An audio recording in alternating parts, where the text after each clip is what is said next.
Hey everybody, it's Eggnog here, your everyday LEGO Star Wars enthusiast.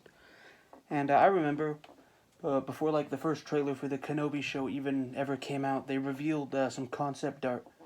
And in it was this super cool Inquisitor shuttle. I mean, it was like dark, had all these cool angles. It was very similar to Director Krennic's shuttle from Rogue One actually. And the first thing I thought when I saw it was oh man, I gotta get a Lego set of that, and I really suck at mock building, so I was over the moon. I was over the moons of Endor when Lego revealed the Inquisitor's scythe, and I was even more over the moon when I saw how good it was, and it's good. Let's see how good it is and just hop into the review. Okay, so the first figure included in the set is this ObiWan Kenobi from the ObiWan Kenobi TV show. This is when he's in hiding, you know, he's a bit more of a hermit. And he's a great figure, although the first thing, and I'm sure you guys have noticed it, is, I mean, that cape is just not good. It looks really silly. It's just big. The cotton's not, like, flattening? I don't know the correct word for that. It doesn't, like, fit around Obi-Wan very well, and, I mean, it is just not pleasant to look at. But other than that, he's got this new hairpiece, this kind of mullet, and I really like it. I love that orange color. He's got the same old wonderful Obi-Wan face, looking a little tired here. His second face, I'll pull it up, is just a bit of a more concerned face. Sorry for the wait. Just he's a little worried, you know. Let me get the hair on real quick. You know, maybe he's been fighting off Inquisitors, you know, and he's got that battle face on. The torso print, as you can see here, very simple, but it's this really nice lightish blue color that I'm quite fond of. The back print, when you lift up the cape, I mean, it's real simple. He's just got his belt there. Nothing crazy about it. Just brown arms and no printing on the legs. A very simple character, but I think it does justice. Although I will say that cape is just not very pretty. The next figure we got here is just lovely. I'm a big fan of what they did here. The Grand Inquisitor. And as we can see here, he's got a very menacing face. Not quite as menacing as the print for the Rebels Grand Inquisitor, but I think this one does a better job of kind of recreating his live-action look. On the back, we just got some lines, which, you know, he can't have back printing because he's a bald figure, you know. He's got this really cool chest piece, and as you can see on there, he's got that little pin that he, you know, it like shows he's the Grand Inquisitor when he like walks up to Reva and he's like, hello, you know, when he says that. Classic scene. My only problem with this chest piece he's wearing here is it's got a big gap in between the shoulder blades and the arms. It looks a little silly. It's not a deal breaker for me. I still love this figure, but yeah, you know, I'd prefer if it was just a little closer in there. The arms, no printing on the arms, just black arms. The chest printing's great, and you got that nice waist printing that just goes seamlessly into the leg printing. Just a great figure. The back print, it's really hard to see. Really simple. You just got a belt on there, and that back print, the little chest piece just has a little clip here that you can clip on his lightsaber. Just a great figure, and I think a lot of people are going to like this one a lot. The next figure included is Reva, and I think she's very good. The hairpiece, it's good, it works. Maybe not the best representation of what her hair actually looks like in the show, but it gets the point across. This is her only face print because she's got that hairpiece. There's nothing there to see on the back. It would be... Oh, let me get this hair on. It would be peeking out, you know, the face would be peeking out on that hair, so they didn't do that. The chest printing is pretty simple, but it's effective. You got that belt. You kind of have the little indents there to have the more feminine figure, which I think is nice, little attention to detail. The cape is one of those thinner capes, kind of like we've been seeing on the new Mando figures and stuff. You lift it up, very simple back print. You just got that belt, again, those little grayed out spots there. And just nothing on the leg printing, but a simple figure, nothing crazy about it, but it is nice to get Reva, seeing how big of a player she was in the show. The next figure is the fifth brother, And I think, again, they did a really good job with him. He's got his big helmet, you know, really good looking to the show. He's got a face print there. Not quite as good, I would say, compared to the... I have both of them here, if I can pull it up. I prefer this face print from the Rebels' fifth brother. But I think this one, again, with the like how it did with the Grand Inquisitor, it does a really good job of representing kind of what he looks like in the show. He's got a different chest piece than the Grand Inquisitor, but same idea. Just got a clip on the back. You can kind of clip on his lightsaber.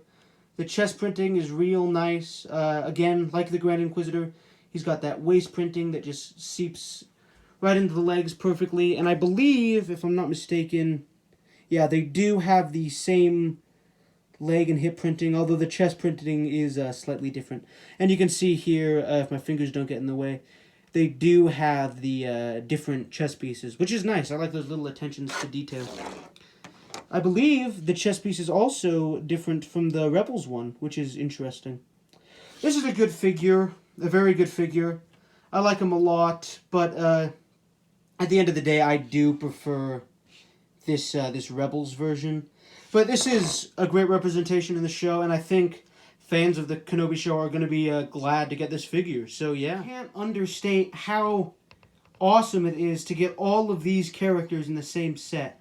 I mean, to get 4 well-done named characters, 2 of them having like these unique like chest piece molds, and this guy has that helmet mold that's awesome. This is a great figure selection. I mean, if you want to round up of like all the Kenobi TV series characters, this set is great. And Rebels fans, I mean, you're going to love getting a Grand Inquisitor and a 5th brother if you don't already have them. So I think, I mean, already, without even getting to the build, this set has a huge advantage in having such an excellent cast of characters, minifigs here. So yeah, I just wanted to point that out. So before we dig into this this masterpiece of a set here, I just would like to add that this is going to set you back about 100 bones USD. But honestly, right now, before we get into the room, I'm just going to say it straight out, totally worth it. I mean, this set blew my mind. This is 2022 set of the year. For $100, I mean, especially compared to over here, this this Bad Batch shuttle, which there will be a review on eventually, but compared to that, I mean, this is a steal, and we'll get into why right now. So the first thing about this set is it's just got all the perfect angles. It's very accurate to the show. They have some interesting building techniques to get these these like mandible looking parts. It's perfect. It's really sleek. It's almost entirely black with the exception of there's some gray here and here and up there and up there, and it just helps add a little bit of life into this, because if it was all black it'd be a little more boring, but I think they really nailed the colors perfectly. The wings fold up and down. You got these little blasters that look real nice here. Same with the other side. It's a very symmetrical. It's really nice. Over here you have this little boarding ramp that can open down. It's got a little entrance so you can have your Inquisitors, you know, exiting the ship, real menacing looking. And it closes back up real nice. This also lifts out. But I mean, it closes in just perfectly. It's a perfect match. It looks great. On the underside here, it's pretty bare on the underside, but you got like a nice little handle you can hold right there. Bring the wings down, and it just flies around great. It's got a nice weight to it, and you can really have a lot of fun with this. You can really swoosh it around. The back side, you just got a couple stickers here, not too big of a problem. This thrust, I really like that trans blue they use there. I think it's really pretty. You got some stud flick-fire missiles here on the side, which I'm not too fond of the placement, actually. I think it looks a little weird. I would have much preferred if they were kind of built in up here, but I mean, they work. You can take pot shots. I think we all know how those work. Same, just got another one on the other side, shoots off. Now, another great part about this set is the interior. So we can lift up here. This all folds back here, completely opens up, and this side opens up. As you can see here, we got 3 seats for Inquisitors, and just all this room back here. Got these little sticker pieces over here that just add a little bit more detail to the ship. Also, these buttons on the side are stickers. And I will say though, these panels with the buttons, they kind of move up really easily and have that gap there. You can just push them back down, but that's a little bit of a problem for me. I wish LEGO found a way to kind of secure those in there, but it's not a deal breaker or anything. A great interior. Unfortunately, I don't know how they would have done it, but the little loading bay here doesn't actually connect into the ship, so you can't it's not really much of a play feature. It's more of just like an accuracy thing that they kind of built in there, I guess.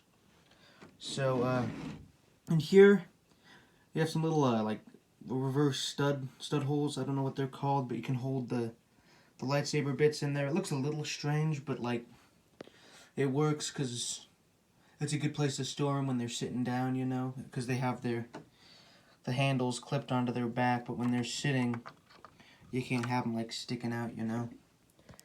So here we have all of the Inquisitors sat in their spots on the ship, and the seats are kind of built in a way that they can sit down comfortably in those chair pieces, whilst having their backpacks, or not a backpack, their chest pieces with their lightsaber handles on there, and it's real nice. And as you can see here, with them all sitting, you still got plenty of stud space, you know. I mean, I don't think Kenobi was ever in this ship in the show, but if you want to play with him in there, you can fit in there. There's lots of room.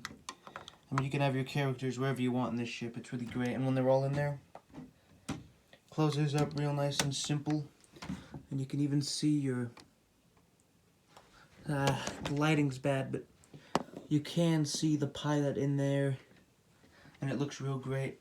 And I really like this windshield here is a printed piece, and it's great. I love that trans red looks real menacing with the rest of the ship.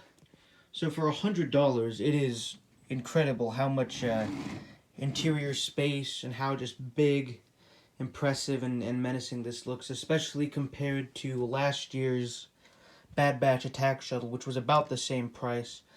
I kind of have a love-hate relationship with this set, and it'll probably be the next thing I can do a review on. But when you're just looking at these two, I mean, it's pretty obvious, especially when you close them up too. I mean,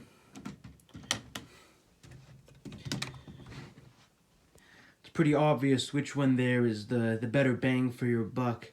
Even figure-wise, I'd say they're tied. So here I have just a roundup of all of the $100 sets you can buy right now, and you got Boba Fett's Palace, the Inquisitor's Scythe, and the Bad Batch attack shuttle. And when you're looking at them all like here, you can really just tell how much you're getting for the value of this set. I would 100% recommend it to anyone. If you got $100 to spend on Legos, I would say this is your best bet. Unless, of course, you're really dying to get one of these. But to be honest, I don't know why you would when you can also get this. So that's going to do it for this review. I hope I've helped in some way. I hope my rambling's been useful to you. And I'm going to give this set a total 9 out of 10. I think it's a great set. You really can't go wrong with it.